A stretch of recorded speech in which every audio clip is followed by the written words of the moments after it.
শুভ দুপুর বন্ধুরা, দেখো কিভাবে বৃষ্টি হচ্ছে, দেখেছো আকাশটা দেখো।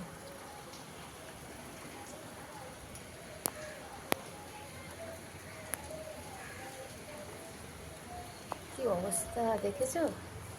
তাহলে আমরা যতই লাফালাফি করি, বলি বৃষ্টি দাও বৃষ্টি দাও, এত গরম আর পারছি না, তাহলে কি আমরা বললেই কি সেটা হবে? হবে না। যখন প্রভু মনে করবেন যে বৃষ্টি দেওয়ার, তখন নিশ্চয়ই দেবেন। সেই রকমই আমরা কাজ করার পরই দেন সঙ্গে সঙ্গে আমরা ভাবি যে কাজটার কর্ম করেছি তার ফল, অর্থাৎ কাজের কি বেনিফিট আমরা পেলাম, বা সঙ্গে সঙ্গে কখনো বেনিফিট পাওয়া যায় না। ধরো আমরা অনেক সময় বলি না, বাবা ও এত খারাপ কাজ করছে তবু ওর ভালো হচ্ছে, তবু ওর ভালো হচ্ছে। হ্যাঁ, কোথায়? আমি তো সেই ধরনের কাজ করি না, তাহলে আমার কেন খারাপ হয়? অর্থাৎ আমরা সঙ্গে সঙ্গে সব কিছু পেতে চাই, সঙ্গে সঙ্গে সব কিছু হয় না।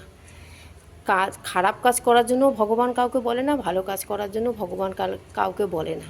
অর্থাৎ চলার মার্গটা ঠিক হওয়া উচিত আমাদের প্রত্যেকের। সেই রকম যেমন বলে না, তখন উনি যখন আমাদের জন্য নির্ণয় করবেন, তখন তিনি আমাদের জন্য সঠিকই নির্ণয় করবেন। তাই ধৈর্য ধরো, ধৈর্য ধরলে ফল পাওয়া যাবে। প্রতিটি মানুষকে ভগবান পৃথিবীতে এনেছে, তাই প্রতিটি মানুষের জন্যই সব কিছু কল্যাণকর ভগবান চিন্তা করে রেখেছে।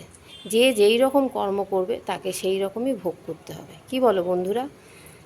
কথাটা ঠিক কি ভুল তোমরা কিন্তু কমেন্টসের মাধ্যমে জানিও। আমার সব বন্ধুরা আমার ভিডিও দেখছো, আমার খুব ভালো লাগছে। লাইক, কমেন্ট, শেয়ার করো, বেশি বেশি করে শেয়ার করো, কমেন্ট করো। তোমরা কমেন্ট করলেই তো বুঝতে পারবো যে আমার ভিডিও তোমার কেমন লাগছে কেমন লাগছে না।